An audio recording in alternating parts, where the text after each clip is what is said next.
You're the one who needs to heed the words. My patience has been properly damaged, and it doesn't matter that you are the great lord. I will no longer humble myself before you and tell you how I am serving my allies. Ideally, we both begin to respect each other equally, like a soldier with a soldier, like a leader with a leader, to avoid further quarrels. Time is running out, the night is not long, and you Ephinastians prefer to sip your tea with milk instead of preparing. We are preparing from the very beginning. You have no right to insult us like that. The Lord got angry.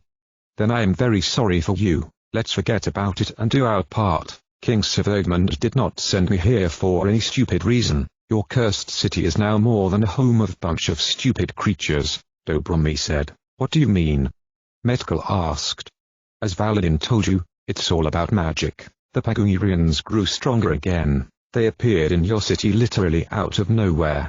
What could these fanatics want from us? Why would they come here? Hendron disbelieved. I was hoping that you would answer this question for me, replied the marshal, scratching his forehead.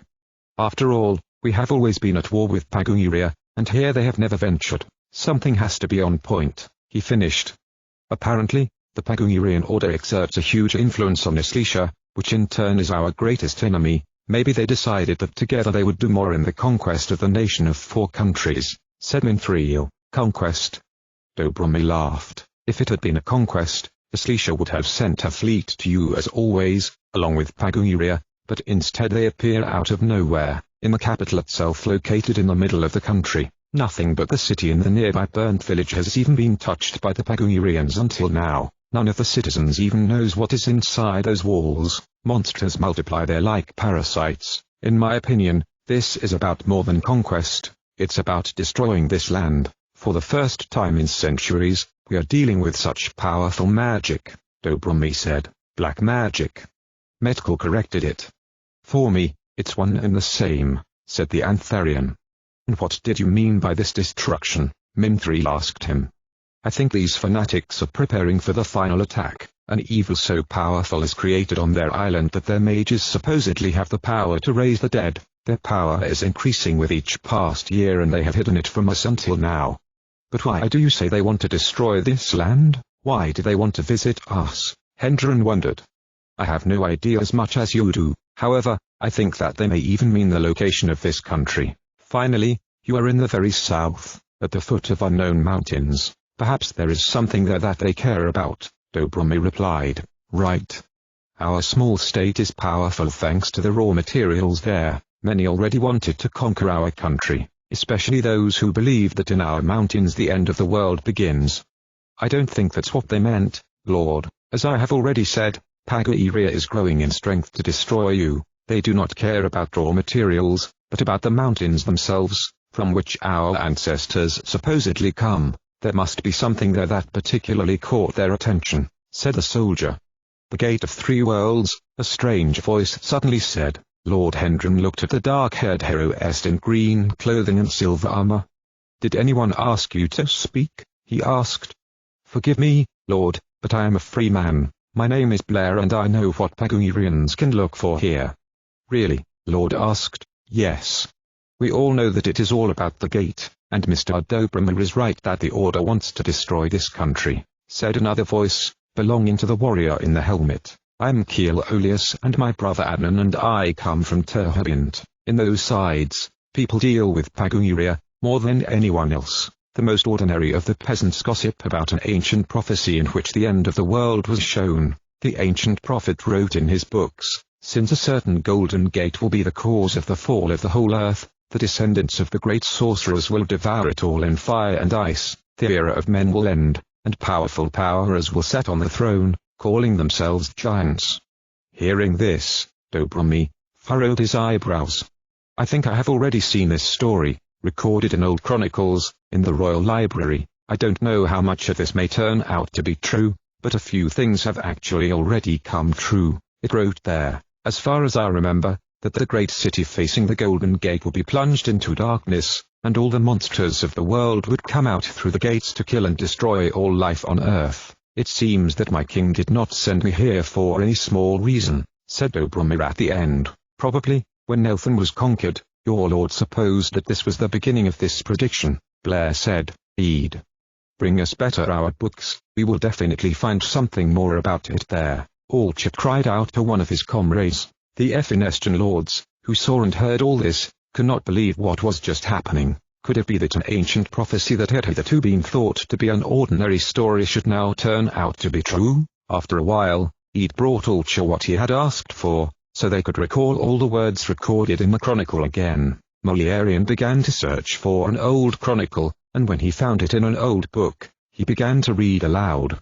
These will be great times, times of abundance, peace and carefreeness. Our earth flows with gold and silver. Our sons will live with joy until death surprises them out of nowhere. They, the sons of the mighty, the powers will return. Kelin's descendants will follow his example, and darkness will give them power. The great city before the gate of gold, erected, covered with glory and power, will soon be lost and fall. The people of the mountains, ice and fire will be covered, and on the throne will sit a ruler covered with purple. Heroest suddenly stopped reading, staring at the page of the book. Is this the end? Hendron asked. Nope. I'm not done yet. The Olcha stumbled again. What is going on then? The Lord became impatient. On the other page there is the same prediction, except that something was added to it, in another language. Heroest finally replied. Show me that, said the Lord, whipping the book from his hands. What is this writing? Is it Pagunian language? He was surprised, then handing the book to Dobrami. That's right, it's Perunian's language. I know this speech a bit, it's similar to ours. Somewhat, said the other man, and then began to read vaguely. But it is time to tell you, sons of darkness, that the one who will put an end to your iniquity is coming. I am writing to you, servants of demons, that you may know that from the gate of gold one of the elected chosen ones will come to meet you, a man from behind the worlds who will destroy you devils, the least of the least, the smallest of the smallest, a young man without glory, will face your wickedness and will lead the king of our sons to the throne. Peace will reign again and all will unite against the common enemy. Dobrami finished reading, scratching again, in his habit, his head. Someone wrote directly to the Pagunians, in their own language. What do you think? What did he meant by writing about this one of the chosen ones? Lord asked. I have no idea who these chosen ones are. Many believe that the term chosen in this case may mean a man from another world. 150 years ago, someone must have seen a young woman who claimed not to be of this world. Dobrami said. I was the one who met her. Valadin reminded him. Her name was Anastasia. I've told you about it before, but apparently your memory is older than mine. The old man finished with amusement. Dobrami only smiled casually, and then asked the Lord. And you, Hendron, have you heard of visitors from another world? The man, hearing this, froze motionlessly. Immediately before his eyes appeared the image of a fair-haired boy who went on a mission with Nanthornin. He knew from the very beginning that this boy was not from here, but he did not even think that the chosen ones were just like him. He would not have thought for a moment that the Gate of Three Worlds is something more than just a door that depends on the fate of their homeland. Indeed, he finally said, one of the chosen has already arrived, and the city will serve to destroy Ethenestia and take over the gate. This writing turns out to be true. Pagunia wants to finally show us its true strength and destroy the south. He finished. And for this reason we will help you in the fight. The mountains of the south are our property, Valadin said to him with a comforting smile. Chapter 50. Nanthornin jumped out of the boat onto the platform and grabbed a lever to open the bars separating them from the river. The enemy galley was still approaching them, and although it was not the largest, compared to the boat, it still looked like a floating sea monster. Bago, seeing that the warrior had practically no strength in his mutilated fingers, decided to help him. Jalafessa tried to shoot at enemies on board, but the Verma weapon was unfortunately nothing compared to her stolen bow. When the two comrades had already managed to open the gate, the girl stopped shooting and grabbed the paddle again. Nanthornin and Bago jumped back into the boat, and several arrows crashed into the mudman's bag and his makeshift shield. Seeing this, David turned behind him again, looking at the approaching ship. When he saw more arrows coming, he began to scream in the fury, and the arrows fell to pieces as before. Finally, everyone started rowing. However, not everyone had ordinary paddles. Despite this, they managed to reach their destination, and on the enemy ship they could hear the hostile screams of the Esletians and Pagunians. The ship could not enter directly into the rushing river by the gate, but only into the canal, located on the eastern side. The escapees finally stopped rowing. The current of the river became more and more rapid, and the boat was gaining speed. Now we have to be careful. If we will pass the last beach, it will be over. It's going to get more and more dangerous, so hold on, said the princess. At least they don't chase us anymore and we can. TWOU paused in half a sentence, seeing behind him in the darkness a dozen wormers and goblins running towards them. They won't catch up with us, but let's better speed up, said the archer. Someone still has to take care of Nethin, Pupin said, glancing at his comrade, who was wailing in agony, lying on the back of the boat. It's good that he at least woke up. It will be easier for us to cooperate with him, Harin said. Nanthorin, you know how to treat, tell us what to do, he added a moment later, sitting next to the fading young man. No, after all, you know that Nanthorin will be able to heal him just like Bago was healed. This bite is nothing to him, TWOU cried. The warrior looked at the boy, saying, not only I can heal, but all of you. Have you forgotten what I told you? You have to believe. Every moment of doubt breeds a moment of weakness. But, he's dying, he slowly dies. Nanthorin, we are not like you, we don't know what to do, Tirethadin lamented. Hearing this, David, looking at the monsters moving away from them, glanced at his lying friend. Nethin won't die, none of us will die today. Now I know that it will be up to us to lie in our hands the further fate of this country, said the boy. This time, Jalifessa had nothing left to say to him. If this young man, who considers himself a stranger from another world who possesses supernatural abilities, believes that Nethin will survive the usual bite of a fossilized creature, then it will be. I don't know what to think of you anymore, David, she said, but after everything I have seen, however, I should expect that there must be a place where. Down, Nanthorin shouted unexpectedly, interrupting her speech, and then threw himself on the deck boards, avoiding the trap set for them. A long, razor-sharp rope, fixed to both banks of the river, whipped over their heads, finally crashing into the mast. The strained rope that could have severed them of all their heads was fortunately too high. Unfortunately, however, Celian unintentionally dropped the paddles into the water, and the rope driven in, fitted with sharp steel spikes, if you could call it that, immobilized the boat. It wedged between the rocks, and the starboard side violently hit one of them. From the opposite shore, the creatures began to jump on the stones, which prepared for them this sneaky, tricky, but not entirely successful trap.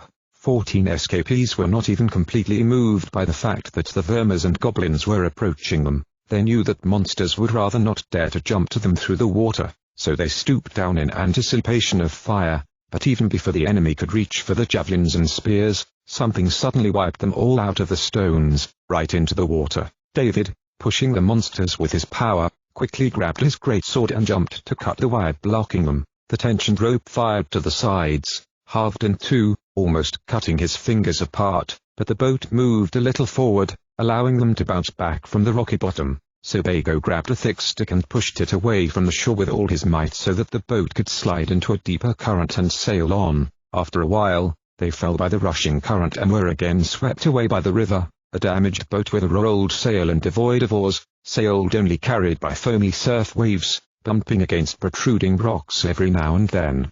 "Watch out!" shouted the princess at the sight of approaching rocks. The boat crashed after a while into one of them, and Nethin, lying on the sternpost, almost fell into the water. The hull tilted to the side, then slumped from the boulders with a crack, back to the river. Now they sailed not only in a demolished boat, but also sideways, so that their chances of survival were decreasing with each passing moment. Just one more rock, and the impact will throw them all into the air, right to the bottom. After a few more minutes of crossing the waves, the team finally saw the first place where they could stop.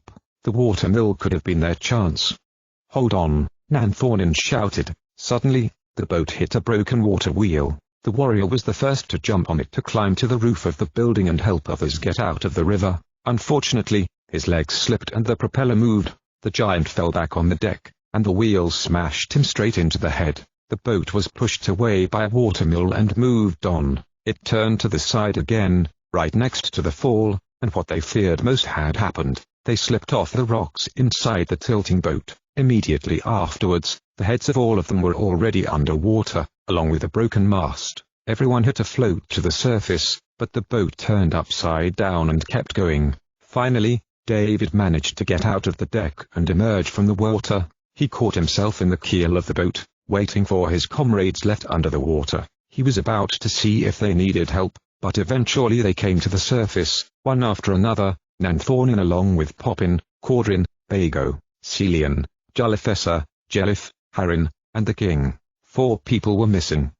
Where are the others? The boy was worried. After a while, 10 members of the team were horrified at the sight of Nethin, still unconscious, drifting on a rough river. Several meters in front of them, right behind him also flows Mertens, unable to resist the ever-increasing current of the river, so, both of them were carried by the current, unable to do anything. Suddenly, however, the pirate saw a tree branch hanging upstairs, so he grabbed and grasped it. The current was so rapid that he could no longer hold on, but suddenly, someone on one of the rocks gave him a helping hand. Tirethadin grabbed Mertens and then he pulled him upstairs. When the 2 were finally in a safe place, they looked at the receding comrades.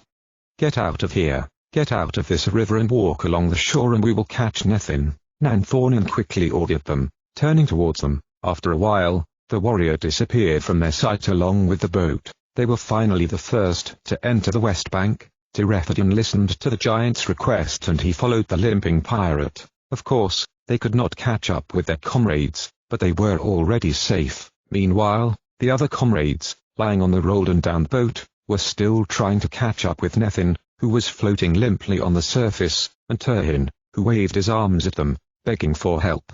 Water poured into the boy's mouth every time he tried, only to draw air into his lungs. His head was submerging and leaning out of the water every now and then, and he couldn't help it in the fight against the wild element. "Watch out!"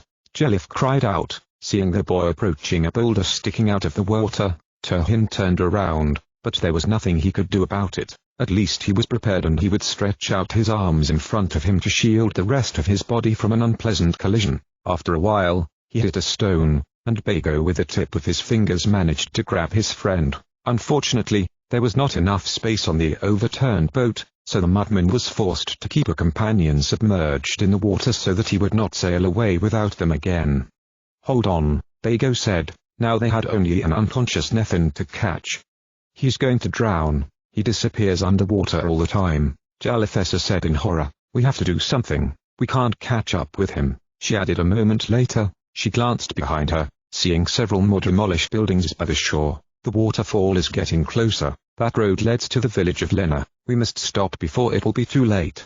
The princess was right. The river was already so rushing that they no longer encountered any water on the way, or even a beach where people could ever rest. It was clear that Endur was no longer flowing even straight, but more and more down and down. The waves began to splash against the overturned boat, dousing them all with icy water. David did not even see what was happening in front of them, being forced to turn his head in defense against this furious element. Suddenly, Nethin spilled against a tree looming up between the water-cured bough. The young man became entangled in sharp branches and appeared limply, leaning against a tree.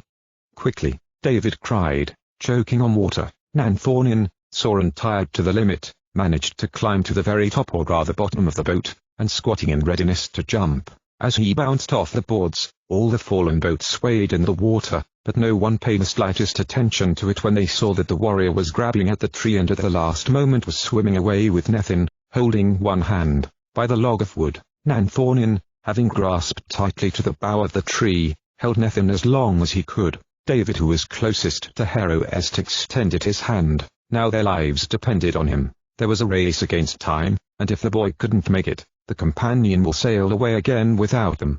Carried by a tree, he will fall directly into the waterfall, perhaps along with Nanthornin. Finally, the warrior let go of the drifting limb and grabbed the boy's hand. David, by his weight, had the impression that his hand was about to tear. He had no strength. He simply could not hold a companion twice as big, carried in mad waves. For a moment he thought that if he will do not let go of the warrior, he also will swim away with them. After a while, however, he blurred these thoughts from his head. He remembered his task, about who he really is and to whom he belongs. A monstrous scream came back from the boy's mouth. Some indescribable force penetrated all his muscles, and the boy with his one hand defied the mad current, pulling the giant to himself.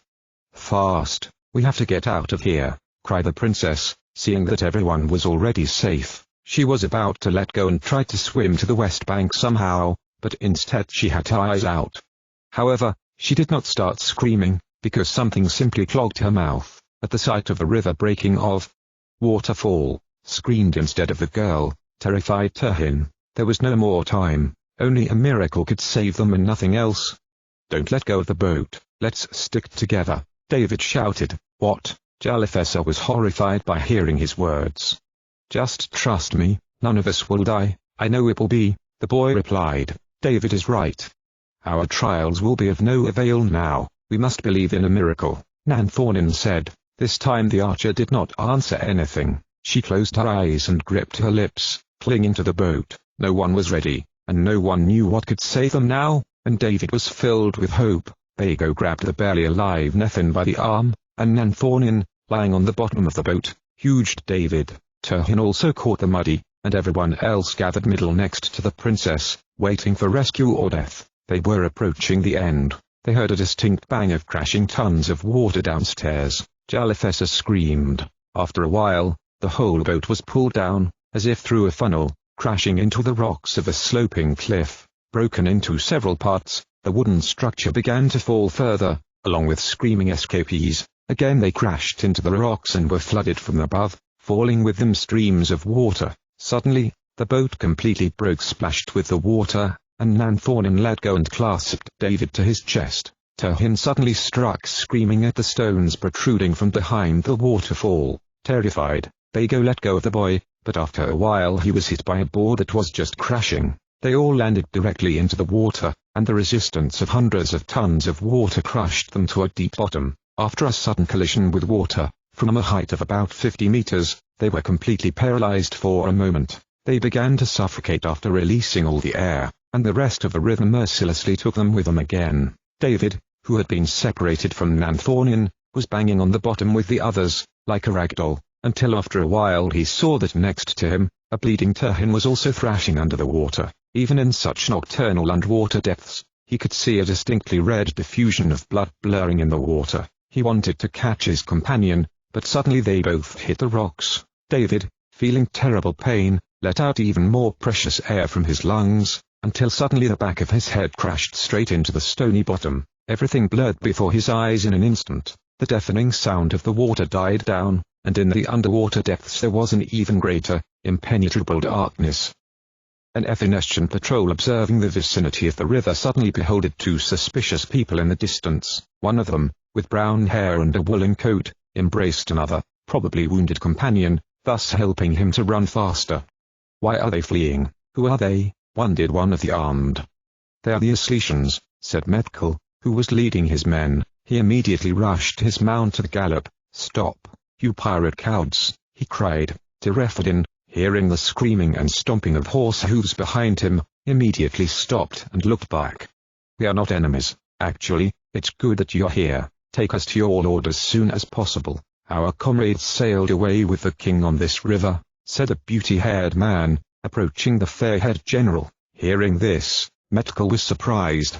"King? River? Are you an Ephesian? Who are you and what is this pirate doing with you here?" Nanthornin sailed along the river with the others. "He told us to go to a safe place. You have to believe me, we must tell the army about the king. We got to know the plans of the enemy and, at first, tell us who you are. I have never seen you with Nanthornin. What is this Asletian doing here? Are you spies?" Methkel interrupted him. "I met Nanthornin a few days ago in Util. I know every underbelly of Mirentagon. I know him best. I can help you in battle." "And who is this Asletian robber?" the warrior asked again impatiently, awaiting an answer. "He is an Asletian general. He will also help us, his brothers." "He is a general, you say, the same as me? Do you think I'm a fool? Two escaped spies. A limping pirate claiming to be the general himself is on the run with an idiot like you? Two losers found by me near the capital. Did you want to make me feel sorry or merciful for you? None of that. I will not believe you until I will not know more. You two are coming with me now." After these words, Methkel gave the order to his men to tie them both up and get back on the horses. "We will take you now to our lord, there you will admit the truth," Methkel said to the bound individuals. After a while, two unfortunate people began to walk right next to him, being tied to horse thrallbag, like obedient dogs to a lead. A dozen or so soldiers also followed their general, watching their new prisoners closely. Chapter 51.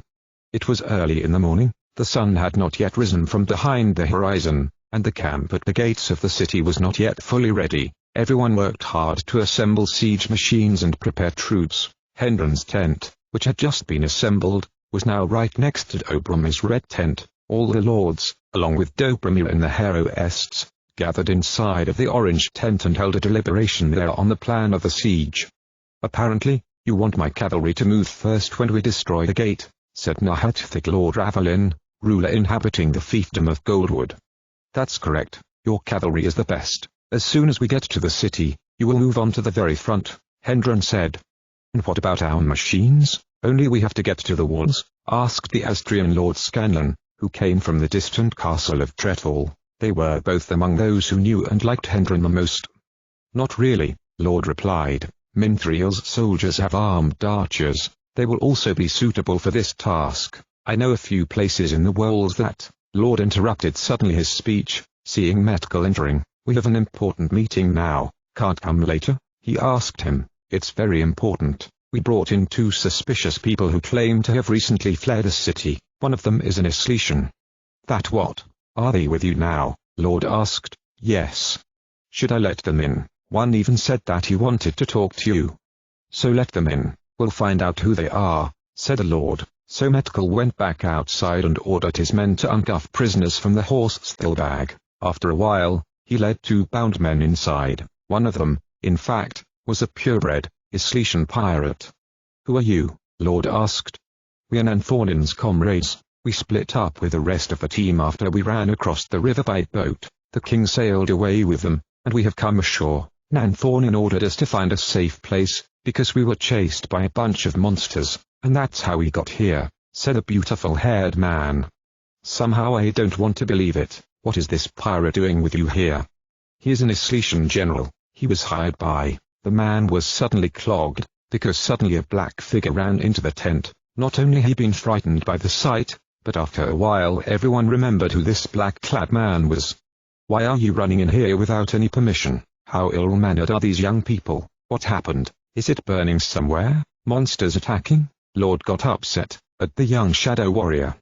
"Forgive me, Lord. I quickly wanted to come back here and tell something to you. As I was returning east, following General Metkel, to reach my brothers, I suddenly saw swarms of monsters running along the river. However, they did not look like they were supposed to follow the area, but apparently they were tracking someone or something. So I turned back quickly and decided to tell you about it. Maybe it wasn't anything significant, Lord, but I didn't go far, so I could easily turn back to you, just in case," said the shadow. "Are you saying you were driving right behind Metkel?" Lord wanted to be assured. The young man nodded affirmatively. "How then did you saw these 2 men and not saw the patrol of these creatures?" Lord asked Metkel, pointing to the men he had captured. "I admit, sir, that Shtendrim was indeed riding right behind us. However, he turned then halfway, to the south," the general explained. "Yes. That's how it was," Shtendrim admitted. "We separated at some point. I encountered this enemy patrol further, so Metkel probably did not saw it," he finished. "I understand. In that case, both of you came across something interesting. Perhaps both of these things have something in common," Lord said, glancing diagonally at Tirefadin and Mertens, and then again at the shadow warrior. Shtendrim finally turned his attention to the 2 people Metkel had captured and kept his eyes on the green-eyed man. Tirefadin also looked the shadow warrior in the face and gaped slightly. "Wait, I know you. Yes, you are the Tirefadin of Util," said the black-haired young man. Metkel and Lord were surprised. "Do you know him?" General asked the warrior. "Not really, but not so long before I left Nanthornin and his comrades, this man joined their team. He told them that he wanted to help with the whole mission and to revenge his family. It was in Util, near to the Great Mountain, where I met Nanthornin for the first time." "And the other one? Do you know him?" Metkel asked, pointing to Mertens. "I don't know him. I'd rather not even know what they are doing together right now," Shtendrim replied. "He is an Isletian general. He joined us after he found out who he was really serving. The whole order of Perungiri appeared in the city out of nowhere. He and all his men were hired by them," Tirefadin explained.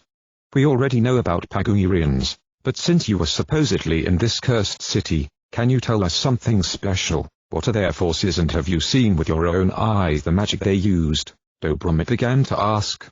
Their whole order is hiding in the palace. Everywhere else these creatures and mercenaries were placed. I doubt that even one of the TWOUians is now on the walls. They probably want people not to know who is really there and who is in charge of it all. I also think that you are not completely safe here and they want to surprise you. They will attack the camp suddenly, any minute. I know them well and I know that they will not fight fair. They know no honor and will invade the camp, slaughtering you before you even prepare well, said brown-haired man. Yes. I also know what these fanatics are like. Mr. Hendron, however, changed his mind about where to camp. He insisted on moving it here, as it's usually done, to the very walls. Hearing this, Lord looked angrily at TWOU, his eyes staring mockingly. And what, dear Lord, it turns out that I was not the only one who thought moving the camp was a stupid idea. I see sincerity in this man. He is not, in my opinion, a spy, and no word of his is untrue. We cannot have anything to reproach him with. He tells the truth itself, said the marshal. Lord Hendron sighed only in response. Now, cut the ropes that bind them. They didn't deserve it. TWOU cried out again towards Metkel. Hearing this, the soldier mumbled something unclear, and then looked at his lord expectingly. Hendron, seeing the embarrassment of his servant, only nodded his head, giving him permission to cut the ropes. After a while, the two men were able to move their hands freely. Thank you. The beautiful-haired man turned directly to Hendron. It was nothing, TWOU replied. Hearing this, the lord looked angrily at the Antherian marshal again. Well, what are you looking at, Mr. Lord? After all, I deserved a thanks, said the other one. So, thank you, Tirefadin said, this time directly to TWOU. It was nothing, TWOU replied to him again. Hendron couldn't take it anymore. I have enough of this childish kid's takes. And who is joking here instead of working? He was outraged. He sat at his desk again, inviting the other lords to his meeting. You can't blame the heroists, Mr. Lord, either. You said that they do not fight fairly and are brutal in their profession, but I myself know that in the fight against these islander madmen, you cannot fight with honor. This is no longer a meaningless cult, but an army of sorcerers. Magic is growing strong again, and fighting it will be inevitable. The foggy-eyed man began to speak. TWOU is right, Lord Hendron. Do not forget the prophecy we have read together. People have been predicting for centuries that the descendants of Kelim will again rise in strength to destroy this land. Mithril admitted. Hendron finally agreed with them with a nod. Yes. It's true. It's just hard for me to imagine this power. I have never seen with my own eyes what this order is capable of, he said. As I told you not long time ago, Mr. Lord, there are rumors that as TWOUian sorcerers they are able to raise the dead. What comes out of the grave, however, is not a human being, but a dead creature. They bring the bodies of dead knights to life so that they can fight in battle. They call these creatures Draugrs, which, as far as I remember, means in their language, reborn, said the marshal. This is not the time to talk about their disgusting abilities. We are to destroy these fanatics, and not talk about their decaying warriors. Hendron was outraged. TWOU gave the lord a stupid smile. Yes, Mr. Lord, he said. Hendron approached Tirefadin and Mertens, who was next to him. I guess I can trust you, my old comrade. Since you and Nanthorin have come to the city and separated, you can tell me where they can be now. We will go there together, he finished. Thank you very much, replied the green-eyed man. I just have to do one more thing before we leave. When he said this, he looked around the interior of the tent to find the fair-haired general. After a while, he saw him among the heroists crowding inside, right next to the exit. He pushed between the gathered warriors and he reached the man. You're the one, General. Your name is Metkel, right? The plant man looked at him and nodded only his head. So it's you, buddy. You're the one from the Eternal Camp. Your old friend, your old apprentice Harin, reportedly wanted to tell you that he wasn't the one who killed the scout's pet, and he really wanted to meet you. Many thanks for the ride and have a nice day. When Tirefadin had finished speaking, he moved towards the exit, and Metkel, who heard his words, froze motionlessly, staring only at the departing man whom he had previously tied with ropes. He was followed once by an Asletian pirate and a shadow warrior. Wait, Metkel cried hastily. Tirefadin stopped. When you will find them, tell him I've forgiven him. I've never forgotten him. Tirefadin looked at him, nodded his head in agreement, and then left. "Where are the horses?" he asked Shtendrim. "I already have one, for the two of you. We will look right away, next to the field. I'm not sure, but among them is probably also your horse, which people found near the village. I myself saw the mounts you left behind when I came here recently." "So you took one of the horses that belonged to our team," guessed the beautiful-haired man. "Yes, I took a horse that probably belonged to this mudman. I don't know what his name is, but he was polite throughout the trip," Shtendrim said. "His name is Greaser, that's what Bago called him," Tirefadin told him. "Really?" "Oh, yes, well, even interesting is this name," said a young shadow, not knowing what exactly to say. "And how did you meet Nanthornian Shtendrim? I hadn't seen before." Tirefadin suddenly paused in half a sentence, hearing disturbing screams behind him. All three people looked back, not knowing what was going on. A few heroests, who apparently were also worried, ran out of the tent they had just been in. Suddenly, a short-blown man ran right next to Tirefadin, who after a while would pass three warriors standing next to an orange tent. The man ran inside, so they all followed him, wanting to know what news he was bringing to the Lord with. When Tirefadin looked inside, the man had already reported to the Lord. "Lord, the entire eastern part of the camp is on fire. Monsters appeared literally out of nowhere. They killed sleeping soldiers and soldiers working on war machines. No one even saw how it happened. Even I myself do not know from where these creatures came from. What are we sure to do?" The messenger began to shout in a shaky voice to Lord Hendron. "Our assumptions are confirmed. These cowardly creatures are about to regret it," Dobromir shouted suddenly, preventing Hendron from expressing his own opinion on the subject. The Antharian was the first to run out of the tent. Having picked up his saber from the table, he pulled the curtains and found himself outside, looking for the enemy to come, until suddenly a black arrow whistled right next to him. The arrow flew straight into the tent, eventually digging into Hendron's desk. The terrified messenger looked at his scratched arm and the widened eyes of his lord. The heroests immediately jumped from their place, and when they were next to Dobromir and three stunned team members, a terrible sight appeared before their eyes. The monsters were already in the very center of the camp, running into every possible tent. "Fast, move, to arms!" A man sitting on the back of a horse began to scream, leading his men behind him. Suddenly, an arrow crashed straight into his uncovered head, and the galloping horse raced on without its rider in the saddle. The body of the dead soldier fell just under the feet of a terrified Dobromir and Hendron. "How did they get here so quickly? After all, people should notice in advance that they leave the city," Lord Scanlan said. "None of these monsters came out of the city through the gate. Without a doubt, we are already dealing with Pagurian tricks," Valadin replied, then moved forward to fight. The other heroes ran after him, so Hendron decided to summon his men as well. "Fast, to me, gather in a row, we defend ourselves," the Lord began to cry out, running along the soldiers scattered everywhere around.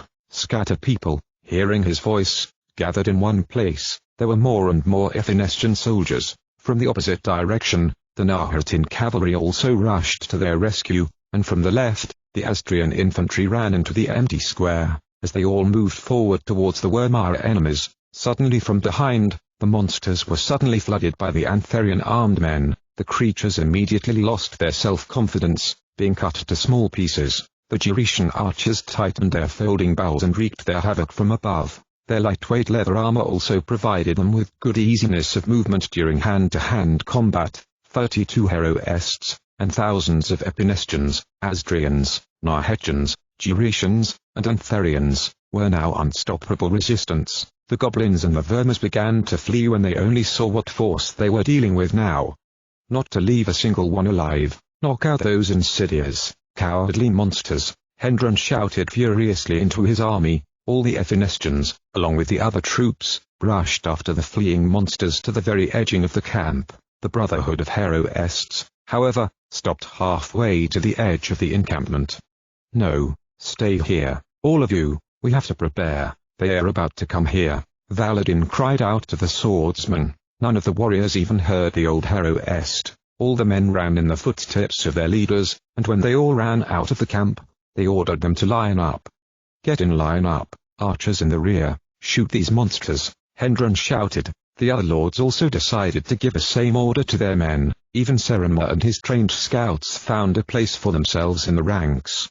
"Fire!" shouted the Lord, clearly indicating to the people the chosen aim. Each of the archers, belonging to all 5 of the gathered armies, released all the arrows. The air was pierced by the whistle of thousands of different arrows. The sound resembled a buzzing of the flying locusts and suddenly broke off in an instant when it reached its destination. The back and shoulders of the monsters were showered with arrowheads and riddled like a sieves. Black blood gushed in all directions, flooding the entire hill. "Cavalry, forward!" Lord gave a new order to the people. Minthriel nods his head towards the commanders. When he had given a sign to their men, all the horsemen rushed forward, holding in their hands their picks and long swords. When the cavalry finally moved away enough, Hendren again cried. "And now, full steam ahead, to arms!"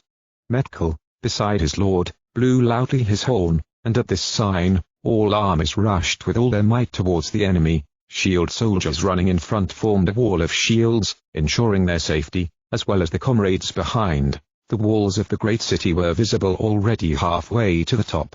The earth trembled under thousands of foot, and the hill literally thundered, but suddenly, nevertheless, everyone felt something strange under the soles of their shoes. The horses were alarmed, stopping right at the very top of the mountain. The soldiers, running behind, also stopped hesitantly, seeing their lords stand still. They preferred not to run any further, without hearing any orders from them. Tirefadin, who was in one of the ranks of the Heroest Brotherhood with his 2 companions, also felt strange vibrations under his feet.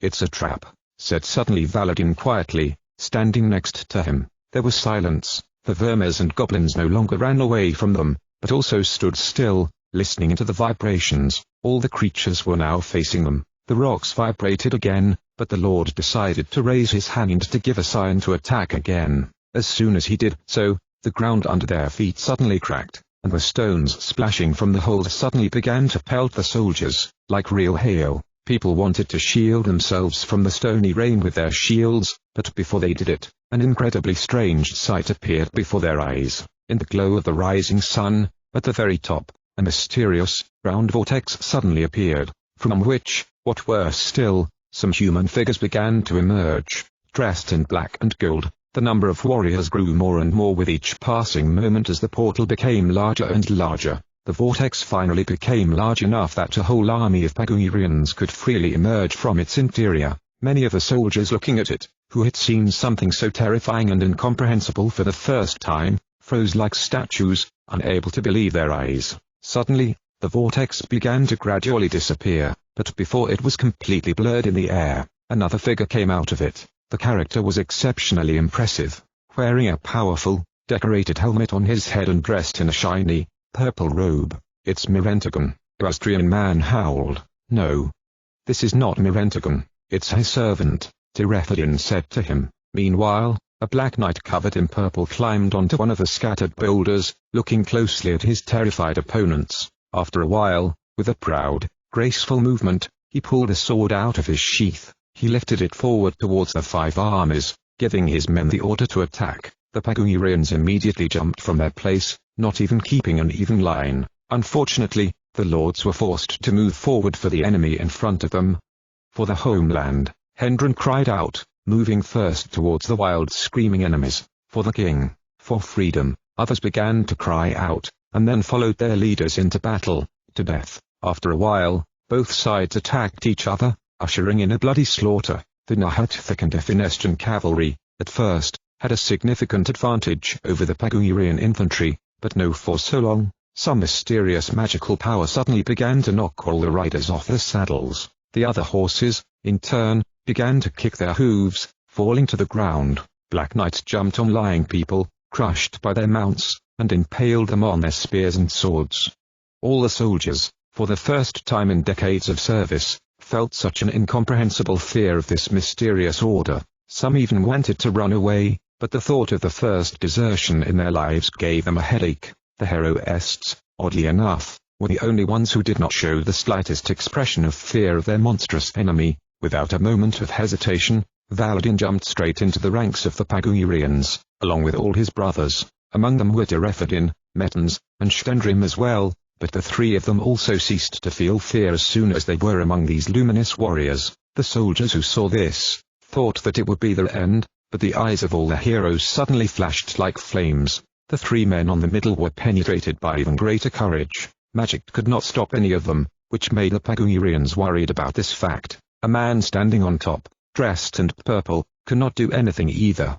Kill all those light-eyed scabies. Wipe this shit out from our land. Kill all this bunch of misfits. He began to scream in a frenzy. The heroists, however, stood still unmoved. Ultra reached for his Moliarian sword after a while. However, it was not made of the most unusual metal, but of red steel. This raw material was obtained after mixing dragon scales and ordinary steel. When the warrior, drawing out his sword, wiped his blade against the edges of the scabbard, the weapon burst out unexpectedly with red fire. Turgin, standing next to him, reached for his light axe, and Mikhail has lifted a powerful spear.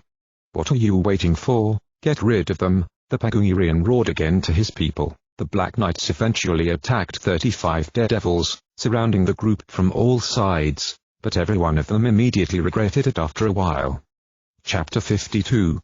Lorcan swung his big warhammer directly at the heads of the Pagungerian warriors. The helmets of several of them dented, revealing split skulls on top. The fair-haired heroist threshed his terrible weapon like a regular hammer, hitting his opponents from above and below, killing them in an instant. Suddenly, some Pagungerian spear stuck in the back of the Arjun, fighting next to him. The red-haired Neririan roared furiously in his wild voice, pulling out his weapon from his body, and then he swung his axe at the executioners. The next enemies were against his new Pagungerian spear, which he drove into the ground together with the people impaled on it. One of the Black Knights tried to surprise Mettens, but one of the Luminous Knights prevented him from doing so. Murgi chopped the Pagungerian's body into several pieces with his katana. The slant-eyed newcomer from Kinfiriang sowed considerable terror among the ranks of the enemy. He jumped up over the enemies and beheaded his opponents from above, like a slicer. One of the enemies, wanting to avoid Margi's blade, jumped backwards, but he did not know what was behind him. Helios' spear pierced his body through, going straight through his heart. A black-skinned warrior with a scarf over his face pulled out the blade of his weapon from the Pagungerian's body, but he did not do so from behind, but from the front. In this way, that another of the running Black Knights was immediately pierced. Fighting alongside Helios, Creolius ran to the rescue of Ede and Blair. Two men tried to kill the furious Fenrir, who had just torn apart several of the Evanescent soldiers. Ede drove his axes into the Black Wolf's head, but the beast's skull was harder than steel. The monster was nevertheless incapacitated, allowing Blair to stick his sword into his most sensitive point, his eyes. He dug his blade into one of them, trying to get into the brain of a wolf throwing itself in a frenzy. When Creolius reached the spot, he pulled his automatic crossbow in front of him, and then shot accurately into the other eye. The blinded beast continued to resist. It opened its smelly throat, making a monstrous roar, until suddenly it fell silent. Mikhail threw his spear directly into its mouth, causing the creature to stiffen, as if impaled on a stake. The weapon went so deep that the blade came out of the stomach itself. The hooded heroist ran to the dead Fenrir, pulling his spear out of the toothed hole. When he did it, the wolf finally fell to the ground limply, and black blood poured from its holy belly.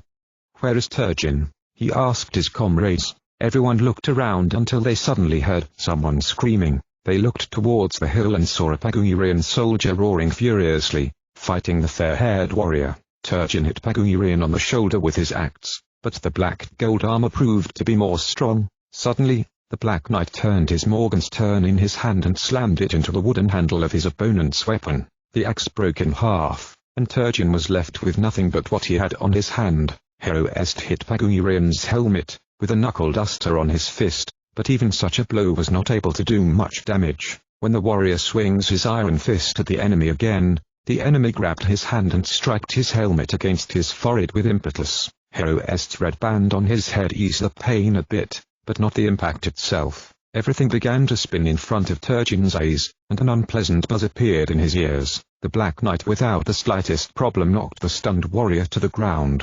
He lifted his big black Morgenstern above his head to deal a fatal blow to Heroist. The spiked club, driven into the uncovered face, left no doubt that the downed warrior was about to die when he will finish his bloody work. Pagungerian laughed at the fact that he was about to see this funny sight, but someone decided to prevent him from doing so. Lorcan came down the soldier from behind, then poked him slightly on the shoulder. The fanatic turned around surprised, and the last thing he saw through his tight helmet was a big steel warhammer. Lorcan, however, did not swing it from above or from the side, but unexpectedly from below, straight into his chin. The impact was so strong that the body rose a meter upwards, like a rag doll. A spout of blood and even a few cracked teeth shot out of the holes of the dented helmet. The body fell contorted. It was better not to know what view was under the black visor of Pagurian. The corpse began to roll down the hill, crashing into the rocks, and Lorcan, meanwhile, approached his lying companion and extended his large hand to him. Turgeon grabbed it, and the other one helped him get up. They both looked down to see the battle unfold. The body of Pagurian soldier, which had just rolled down the hill, stopped straight under the feet of Ern's fighting below. The black-haired heroist, dressed in white armor and white robe, wielded in his hands an unusual but deadly weapon. White chains, a ranchet with silver teeth, turned with a whistling in all directions, preventing enemies from approaching him. A few daredevils finally decided to get rid of the light-eyed warrior, but their warrior immediately made them realize how big a mistake they had made. The first three, who did not have any covering on their heads, he decided to take care of the fastest and most effective. He swung one of the chains and began to spin it around him, like a propeller. They all ended up with their faces torn. Heroist, seeing that more enemies were approaching him, threw the second of the chains on the mutilated soldiers, like a lasso. When he did it, he jerked it backwards and all three enemies fell directly under the feet of his running comrades, who trampled them like a wild cattle. "Bronimy, we have to get to their leader. Let your friends get on the horses," cried Valadin, standing next to him suddenly, at the same time finishing off enemies lying on the ground. Fighting in the distance, the youngest heroist agreed with him, only with a barely visible nod. Valadin, even though he was turned his back, still knew that his companion had received a message. He looked ahead and noticed the figure dressed in a black cassock. The mysterious individual occasionally pulled his staff out in front of him, showering Nihathic riders with fireballs. "Kerine, Kalenfadin, Duff, Eldil and Colin are coming with me. We will get rid of this mage," cried a grey-haired warrior. "And what about those three?" Kearney asked, pointing to Derefadin, Metans and Shtendrim. "Return with them back to the line. The army behind us also needs our support," Valadin replied. "So Madron, Goran, Carfindril and Mael will come with me." The heroist's elder agreed with a nod, so Kearney summoned his brothers, and all four went with him, also with the three newcomers, to the western battlefield. "Alcha, Mikhail, we must." Valadin fell silent suddenly when a fireball began to fly towards him. Heroist quickly jumped to the side, and the magic slug crashed into the ground, turning into grey dust. He looked at the wizard standing in the distance. "We have to ride horses. We have to do something about it," he told to his comrades. Alcha, Ernst and Mikhail, accompanied by Quigley, Kithaceus and Rennie, followed Bronimy.